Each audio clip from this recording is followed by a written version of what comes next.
Sveiki visi. Šiandien tokia tema, ją padiktavo vakarykštis pokalbis su drauge. Ir jis yra susijęs su ta tema, kurią aš noriu jau seniai padaryti, bet niekaip man jos nepavyko.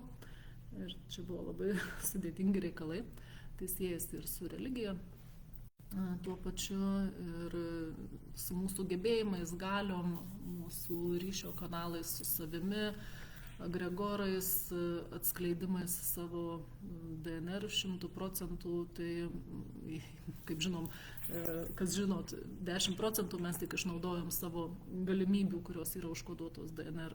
90% mokslininkai galvoja, kad tai yra šiukšlės nereikalinga medžiaga mūsų DNR grandinėje, bet tai yra netiesa.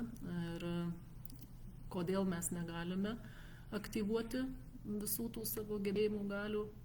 Įdomi tema šiaip aplamai yra gebėjimai galios, nes mes žinome daug ten visokių istorijų pasakų, žinome tokius žodžius kaip teleportacija, materializacija, ten telekinezija, ten visokių tokių stebuklingų žodžių, kur atrodo, wow, fantastika, žmogus ten persikelia laiku, kažkur pereina portalus kažkokius, skraido ir taip toliau, ir ten transformuoja, kažką padaro.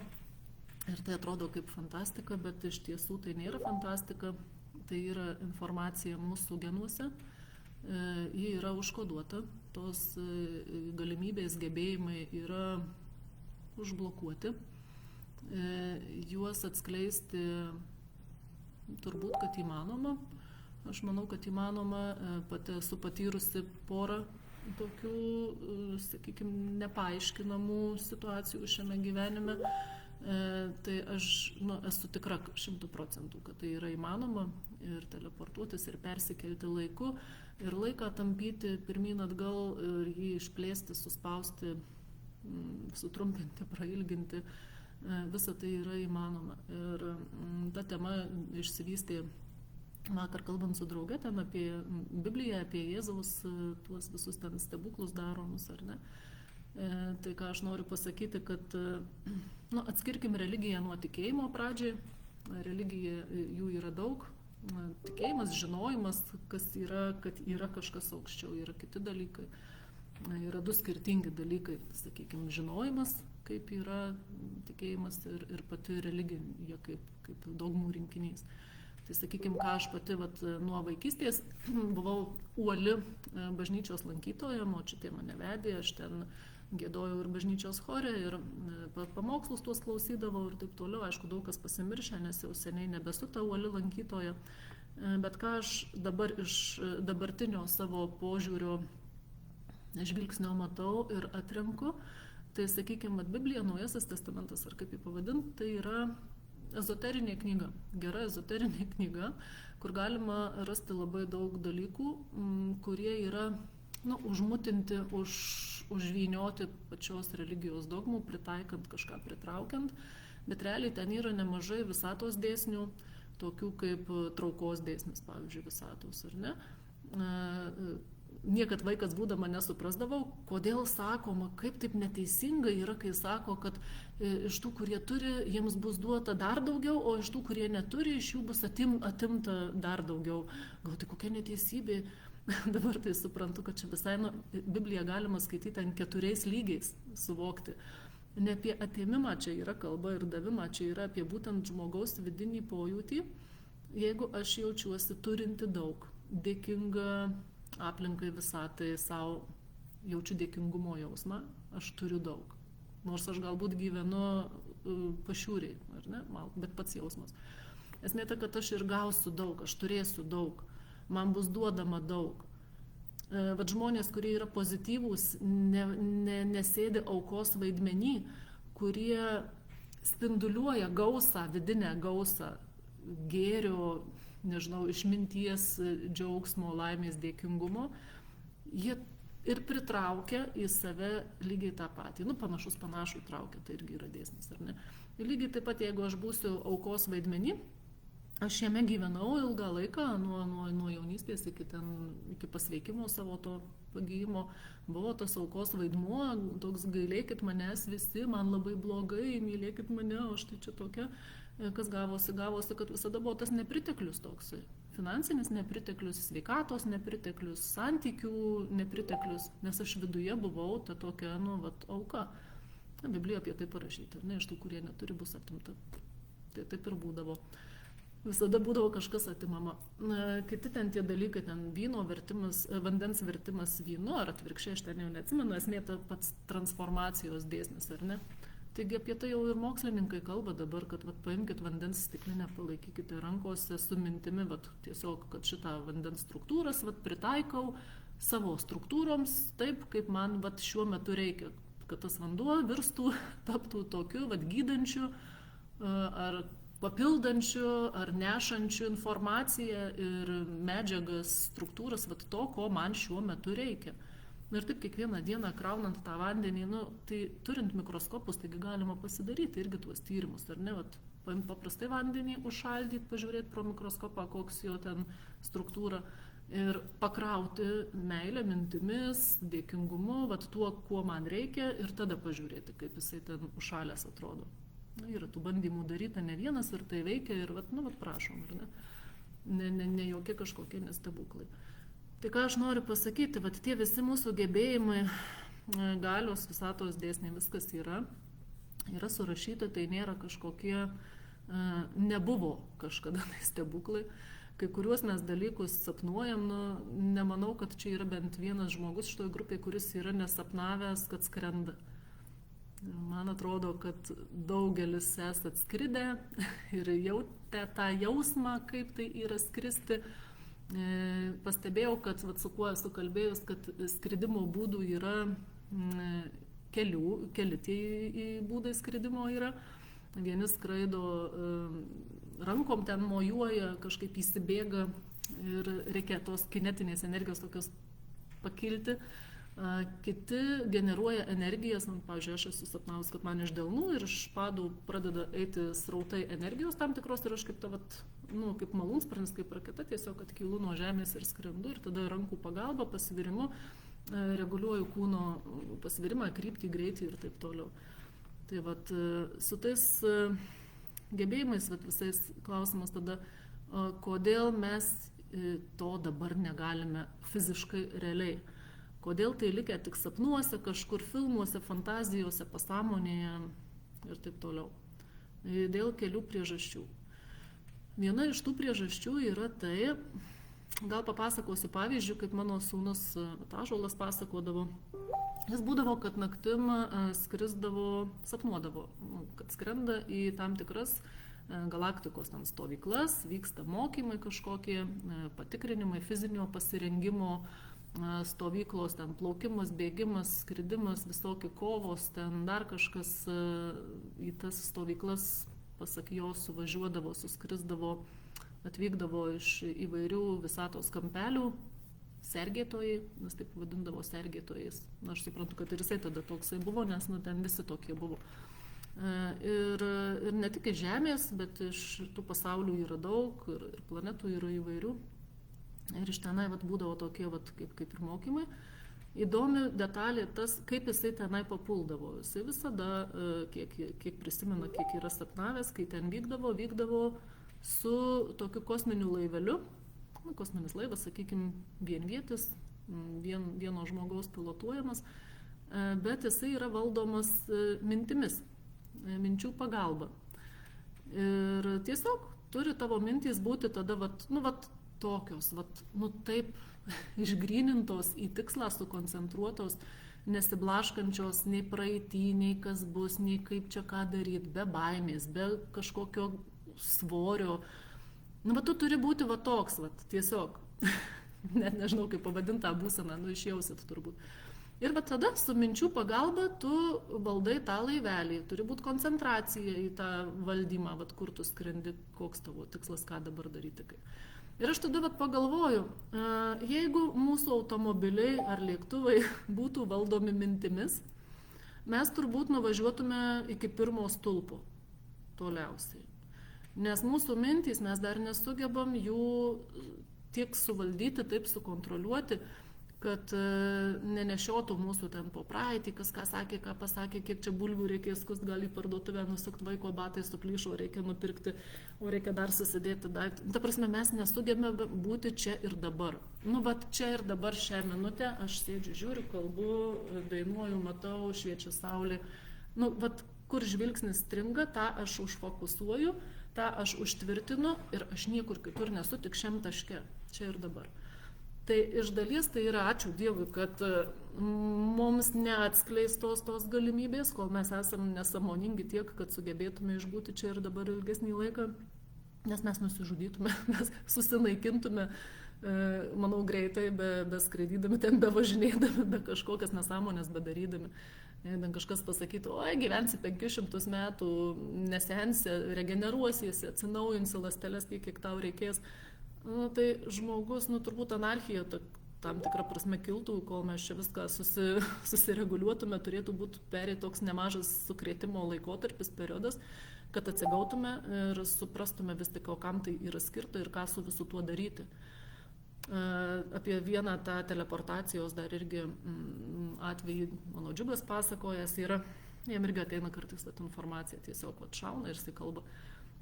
Sako, mamytė, sako, jeigu norėtum taip teleportuotis, sako, atsirastų tas perėjimo koridorius. Sako, tu negalėtum įeiti, šiaip jeigu turi praeitį prisirišimų kažkokių baimių, ar tau gaila kažko palikt būtų, nes tu sugriautum, sunaikintum galbūt ir tuos žmonės ir save. Nu, taip veikia tie visi dėsniai. Jisai taip aiškina, kad tu turi įeiti visiškai be minčių, visiškai tuščias į tą lauką. Tai kiek dabar iš mūsų neturi prisirišimų prie savo artimųjų, prie vaikų, prie namų, prie darbų. Nu, tai yra toks krūvis, kad mes turim visą tą bagažą, mes įtempiam paskui save. Ir iš tikrųjų tas toks tikslas, aš nesakau, kad mes čia atėjom gimti tam, kad jau čia viską išlaisvintume, pamirštume ir savo vieni patys fainai gyventume. Bet čia turbūt net ir ne apie pamiršimą yra kalba. Čia vis tiek šitas mūsų gyvenimo tikslas, aš jį suvokiu kaip apie išsilengvinimą nuo naštų, nuo visų tų nešulių, skausmų, baimių, nepasitikėjimų. Mano bent jau tikslas yra tapimas tuo tikruoju žmogumi, atskleidusiu savo gebėjimus, talentus tiek, kiek įmanoma šiame gyvenime pagal mano suvokimo ir galimybių ribas, jeigu aš jas turiu. Tai mano toks tikslas yra. Ir aš noriu tuo pasidalinti tais pajautimais, kaip aš tai suprantu, ar ne. Kaip tai, ką aš pati esu patyrus, ar ne, užsiminiau, kodėl aš esu tikra, kad tai egzistuoja, kad tai yra. Na, ten, sakykime, pradedant tuo mano pagijimu per vieną naktį, kai sirgau ir daktarai sakė, kad neturėsiu vaikų, kad reiks stimuliatoriaus ir vaistų ir, nereikia nei stimuliatoriaus, nei vaistų ir yra 4 vaikai, ar ne? Tas pasveikimas per naktį, ta istorija, kur jau aš ją ten seniai dalinuosi ir jau nebeįdomu, bet yra pora situacijų, kuriomis mažiau aš esu dalinusis, kur jas sunkiau paaiškinti. Kai, sakykime, važiavom su drauge iš Kauno į Raudonės pilį, turėjau paskaitą ten vesti ir pasižiūrėjau į navigaciją, kad ten maždaug valanda kelio. Vis tik Panemunė, ten tie keliukai tokie, kas važiavę žino, jie siauresni, vingiuoti, kalvota, ten apsilenkti sunku. Ir tiesiog, valanda kelio maždaug, plius minus. Ir mes važiuojam, šnekam, taip fainai, aš pasižiūrėjau, kad 1 valandą turėsiu būti tenai. Ir kažkaip bevažiuojant, taip dirstelniu į šoną ir taip pro langą, taip žemyn dirst. Pilis Raudonė, 2:30. Aš ant stabdžių, spėjau užsukti, viskas ok. Bet aš stoviu ir galvoju, iš pradžių aš net nesuvokiau. Aš iš pradžių galvojau, kad blogai navigacija paskaičiavo ir mes tiesiog kažkaip tai atvažiavom greičiau. Bet vienu žodžiu, mes nuo Kauno kitos Raudonės pilies per pusvalandį taip pat pūtėm neviršinant greičio, paskui fūrą važiuojant. Aš atvedžiau tenai paskaitą, pabuvom, pabendravom, išvažiuojant iš Raudonės pilies dar draugė paskambino vyrui, kad už pusvalandžio būsim Kaune, nes logiška, per pusvalandį atvažiavom, per pusvalandį grįšim maždaug, kad jau ją pasimtų ten nuo sankryžos, kur aš ją paleisiu. Ir važiuojam, pusvalandis praėjo, 40 minučių, mes vis dar važiuojam, Kauno kaip ir nelabai dar. Gavosi, kad mes per valandą ir parvažiavom. Tai vat tas vienas toksai laiko peršokimas įvyko tenai. Buvę jų paskui ir daugiau tokių, į Klaipėdą man važiuojant, kai mokiausi, studijavau, tai ten kažkaip greitai prašokdavau, nežinau, per porą valandų nuvažiuodavau.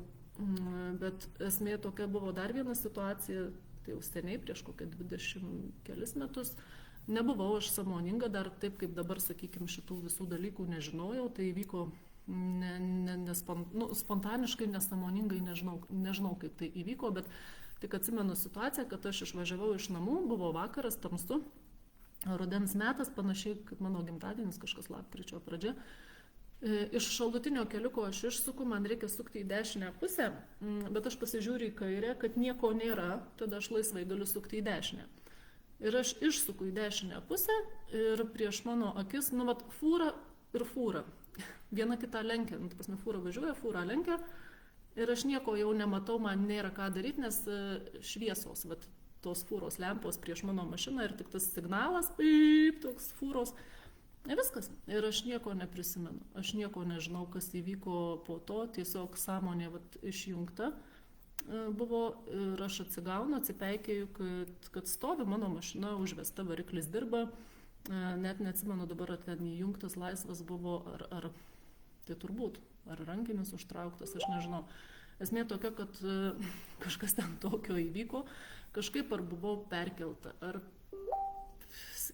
siauras kelias, ta prasme 2 juostos, tik tai fūra prieš fūrą, man pasitraukti nėra kur, tuo labiau, kad mano mašina stovėjo ne kelkraštį, kai aš atsipeikėjau, o ten kaip aš išsukau ant kelio.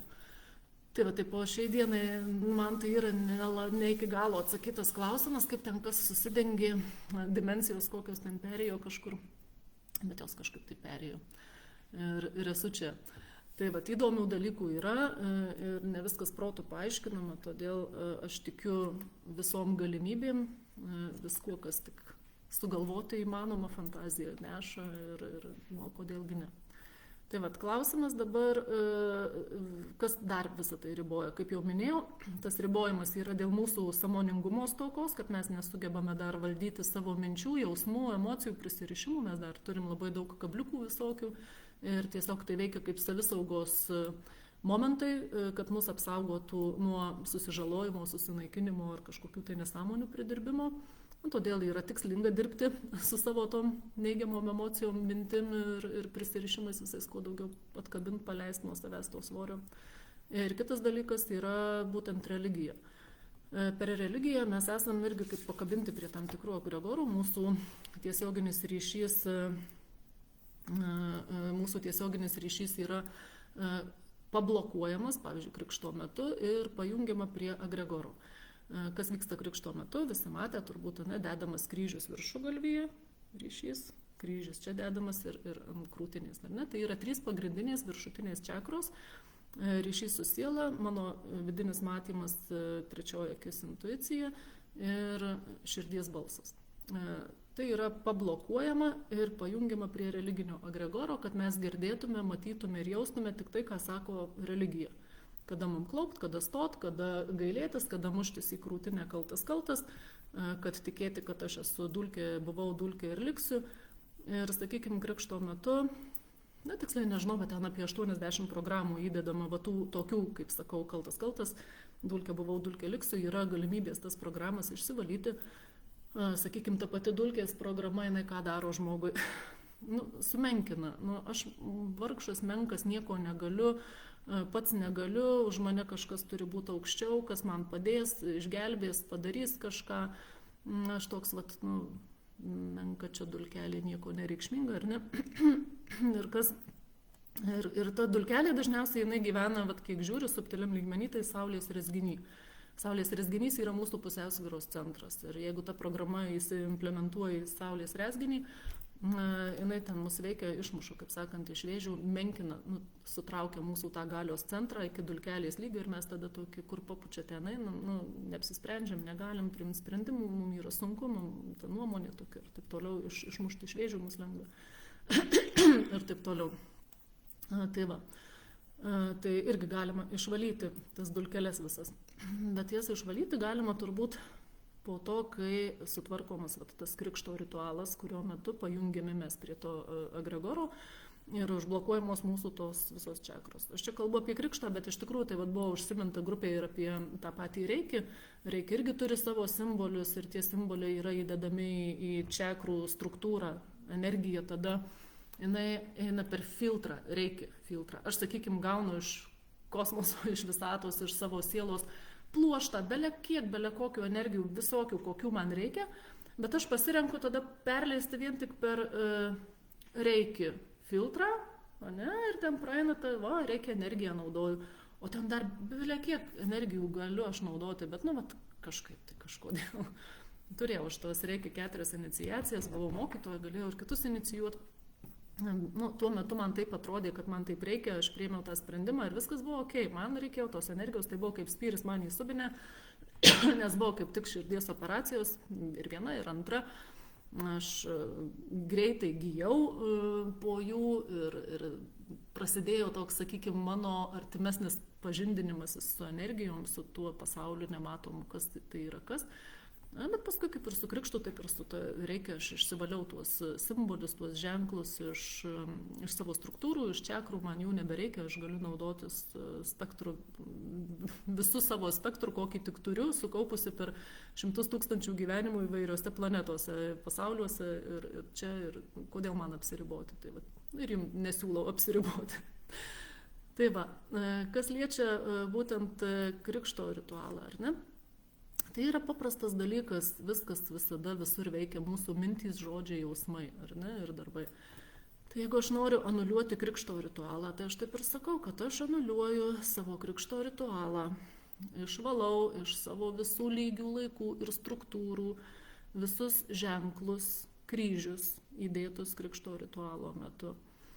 Pašalinu pasekmes ir pasekmių pasekmes viso to. Atstatau savo pažeistas struktūras.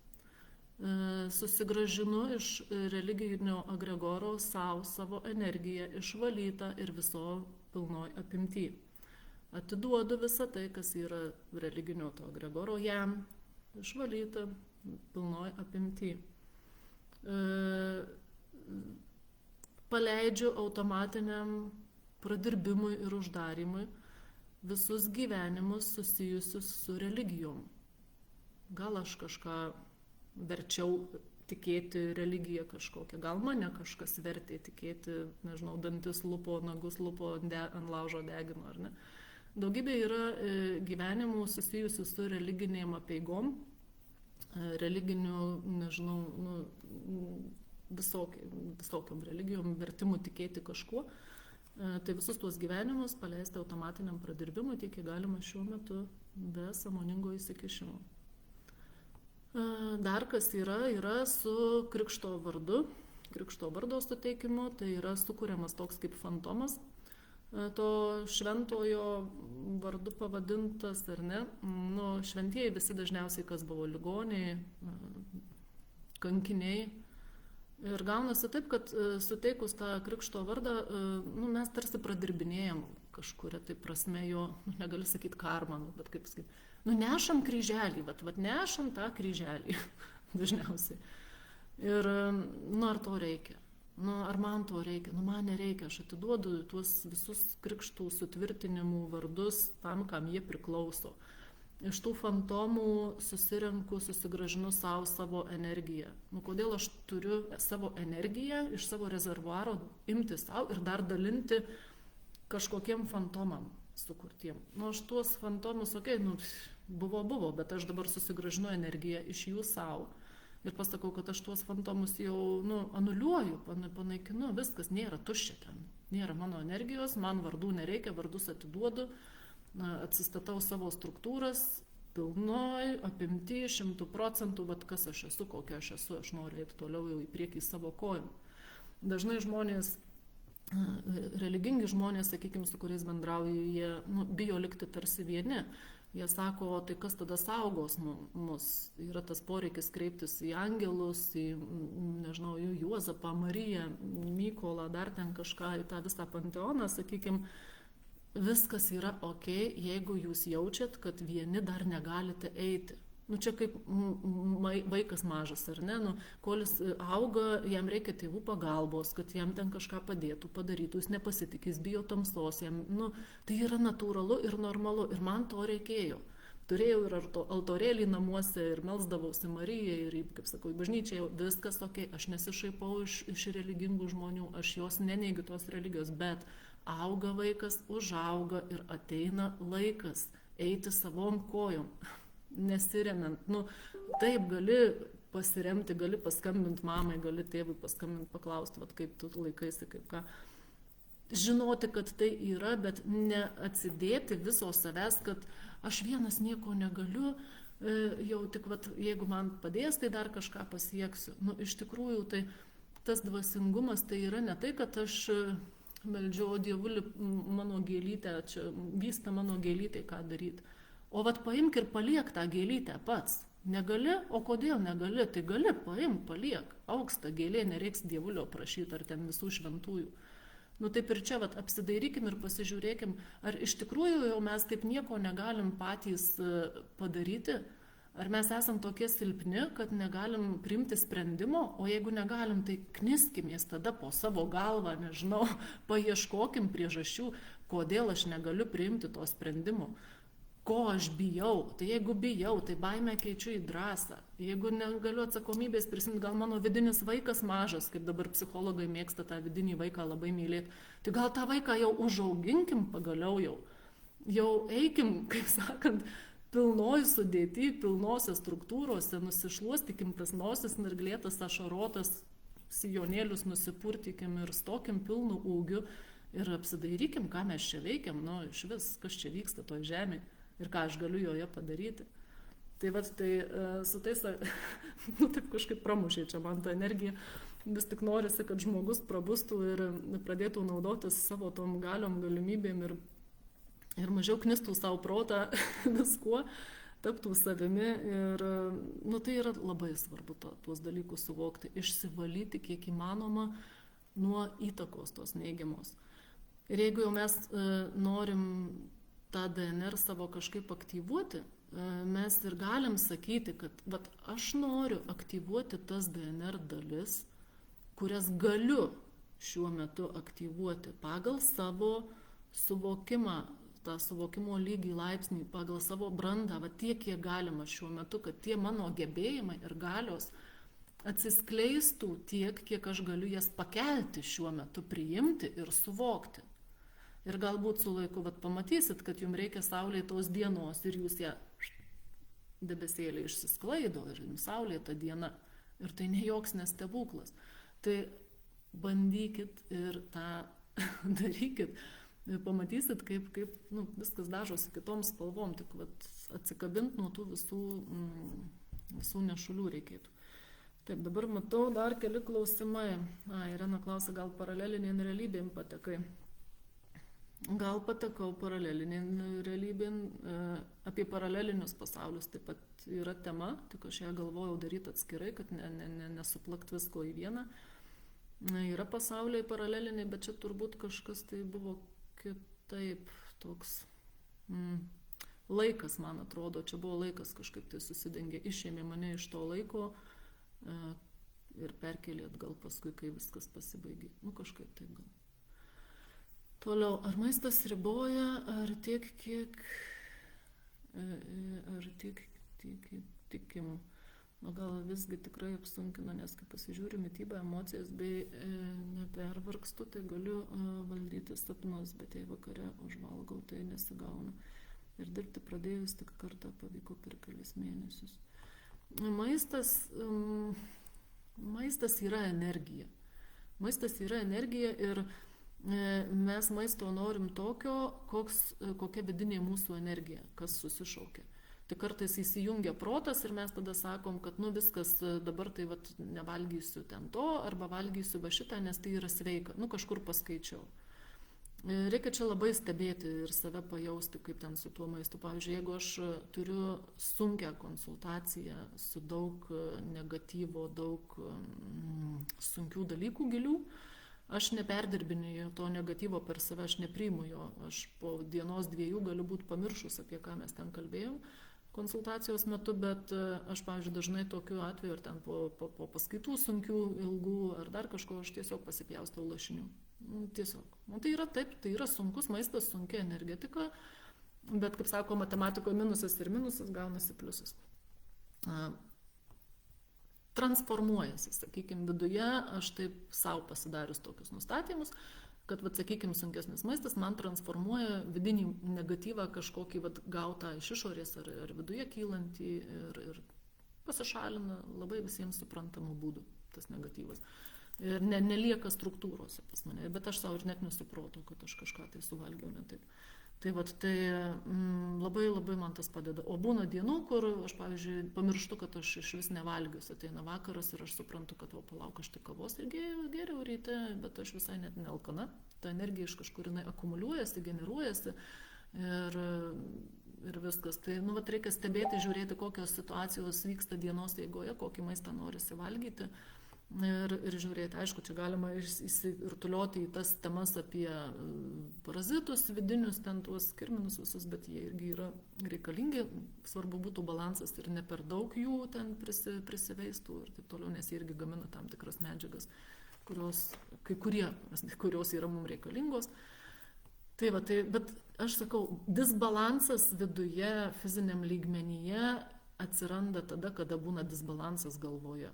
Kada trūksta meilės savo, priėmimo, suvokimo, lengvumo, paprastumo, tokio mes labai protas mėgsta apsunkinti, aišku, ir astraliniai parazitai prie to prisideda, kad labai mėgsta apsunkinti mums tą gyvenimą, prikišti visokių minčių, todėl vėlgi atsiremiame į tai, kad labai svarbu valyti savo ryšio kanalą nuo tarakonų, girdėti savo mintis, gauti savo energijas ir nepasirašyti ant visokių ten, oi, baisu, kas bus, kaip bus ir taip toliau.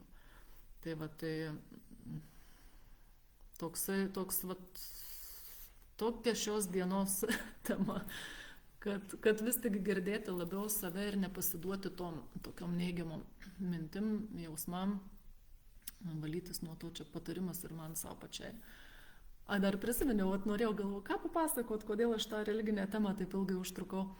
Jau susiruošiau čia praeitą savaitę ar užpraeitą, čia kai vyras sirgo, pasakojau, kad reikia man čia tą jau religinę temą judinti ir aš vis jos, jau 2 savaitės, 3, niekaip. Ir viskas, pasakiau savo, kad rytoj jau, ačiū Irena, kad rytoj jau darysiu tą religinę temą, o pas vyrą ateina čia pakalbėti tie žmonės. Pasakojau, aš jums gal jau pasakojau. Ir vienas skaito Bibliją, kitas meldžiasi, trečias pasakoja, kaip yra svarbu eiti į cerkvę, į bažnyčią, kaip jie išgydo ten visas ligas ir ten viskas toksai. Taip įdomu buvo stebėti, kas vyksta, kai tu bandai paleisti temą, kad atsijungti reikia nuo religijos, o pas tave ateina 3 apaštalai ir aiškina, kaip yra svarbu vis tik rasti tą religiją, tą cerkvę, eiti į bažnyčią ir taip toliau. Įdomiai veikia visą tą labai. Matau dar vienas klausimas, kaip yra su patėviu šeimoje, man kuo toliau, tuo labiau kyla didelis pasipriešinimas jam, jo meilė man yra sąlyginė su reikalavimais, kokia turi būti pagal jį. Su tuo patėviu, aš pati augau su patėviu šeimoje ir nuo mažens augau, jisai buvo man, aš jį tėčiu vadinau, nes vis tiek savo tikro tėčio, aš ten vieną kartą gal pamačiau po mėnesio, jisai numirė. Ir tas sąlyginės su reikalavimais meilė, tai mes visi ten tokių meilių turim su sąlygom kažkokiam, tos besąlyginės meilės, tai sudėtinga ją rasti. O pasipriešinimas, kad kyla, tai turbūt normalu, žinai, kai bando tave kažkas pakeisti, padaryti savo patogiu, peržengti tavo ribas ir jeigu būsi toks, tai aš tada tave mylėsiu. Bet čia yra pagrindinis klausimas, o ar aš save myliu. Man nereikia, kad mane kažkas mylėtų realiai, aš taip kaip pagalvoju, bet čia mano charakteris skorpioniškas, turbūt aš gimiau viena ir mirsiu viena, man toks nebūtina, kad manim kažkas rūpintų, šokinėtų aplink mane, aš pati savo faina, ta prasme, myliu save, savim pasitikiu, žinau, kas esu, žinau, kas nesu ir man tada viskas yra su manim okei, man pačiai su savim yra gerai. Man nereikia, kad man kažkas iš šono pasakytų, kad gerai varai, čia, arba, oi, kokia tu faina. Aš ir pati žinau, kad aš faina. Tai, aš nežinau, ta prasme, atsakau į klausimą, pamilkit save, mylėkit, pasitikėkit savim, žinokit, pažinkit save. Atsikabinkit nuo kitų nuomonės, kas ką galvoja apie jūs, nes tai yra tik jų projekcija vidinė kažkokia. Vat, vieną tų žmogų paimk ir apie jį paklausk 5 žmonių, ką jie galvoja apie tą vieną žmogų, ir bus tokios skirtingos nuomonės. Vienam jis bus geras, kitom sukčius, gal kitam melagis, ten dar kažkoks. Nu, vat, tai kam tada kreipti dėmesį, kas ką galvoja apie mane, ar ten, nu, nebent patėvis pjausto duoną, kaip aš sakau, išlaiko finansiškai, nebent ten jisai turi kažkokią dar įtaką, nežinau, nuo ko esi priklausomas tarsi ir negali taip jau sakyti, nu ir eik savo, žinai, čia man įdomi ta tavo nuomonė, aš ir pati savo faina. Jeigu yra priklausomumas kažkoks, tai tada yra kiti dalykai, juos reikia pradirbti, vėlgi, nu, žiūrėti, o kodėl. O ką su tuo daryti, o kaip išeiti iš tos situacijos ir panašiai. Su patėviu tai irgi aš ten turėjus tų ir praėjusių gyvenimų, neatsimenu, ar čia pasakoju, ar ne, bet paskaitosiu YouTube pas mane yra tenai, kad buvo tarp mūsų bendri gyvenimai, tiesiog aš jį buvau kažkuriam gyvenime ten iš godumo ir nenoro dalintis grobio nušovus, tiesiog sielos atminty failas likęs, mes čia susitikom ir nu labą dieną, ir pasibendravom iki ašarų, iki muštynių, vat, kiek metų, kol neišsisprendė visi tie klausimai. Kai aš mintyse pasakiau, kad aš vat, ir vakar įrašinėjau temą apie skolas, ar ne, nu, vat, kad aš gražinu tau, aš atsiprašau tavęs dėl visko, ką tau padariau, aš ir šeimos atsiprašau, nes maitintojo neteko per mane. Godumą savo susitvarkiau, nes dalintis ir nužudžiau jį norėjau, nu, dėl godumo, kad man gaila buvo duoti ten per pusę tuos pinigus dalintis. Tai tą godumą, kai pakeičiau į pilnatvę, kai suvokiau viską, išsisprendžiau, baigėsi ten mūsų tie santykiai blogi ir prasidėjo, kaip sakau, nauja era bendravimo tų santykių. Tai vat viskas remiasi į mūsų tuos tokias patirtis, tų praėjusių gyvenimų ar kažkokių to, ką mes turim čia išsispręsti. Ir tos visos, tie visi santykiai tokie vat smurtiniai, sunkūs ir taip toliau, jie yra tam, kad mes išmoktume drąsos, tos vat meilės, pasitikėjimo savim. Vat būna, sakykime, moteris gyvena su vyru, kuris smurtauja ir visuomenė smerkia tą smurtautoją, bet jeigu pažiūrėti vat iš mūsų grupės varpinės, ar ne, iš subtilaus lygmens, kas čia vyksta, žinai, tai taip lengva pasmerkti tą, kuris mušasi, bet kodėl moteris yra toje situacijoje? Jinai nėra kalta, sakykime, jinai turi išmokti brėžti ribas, pasakyti ne, pamilti save, baimę pakeisti į drąsą, galbūt susirinkti daiktus ir išeiti į niekur ir taip užsigrūdinti kaip tas plienas ugny. Ir, bet tai gal toks tikslas ir yra šio gyvenimo. Bet pažiūrėkime į viską sielos akimis šiek tiek iš aukščiau, užduokim savo klausimus, ko mane moko šitą situaciją, kokias savybės turiu įgyti, kokias savybės aktyvuoja ir ką aš su tuo turiu daryti, kaip pakeisti visą tai. Tada viskas keičiasi, kai iškeliami teisingi klausimai. O jeigu nerandat atsakymų, tai galite rašyti ir asmeniškai man ir visai kaip jums patogu. Tai va, tai kam gero vakaro, kam geros dienos ir iki kitų kartų labai būtų smagu, kad pasidalintumėte savo pojūčiais, darbu su savim, kas liečia religijas, kas liečia tuos gebėjimus, o gal pačios turit kažkokių patirčių, nutiutių, ten tų tokių, man jos labai įdomios, manau, visom čia įdomios tos temos apie visokias mistinės patirtis ir panašiai, tai pasidalinkime, įdomu. Tai, ate.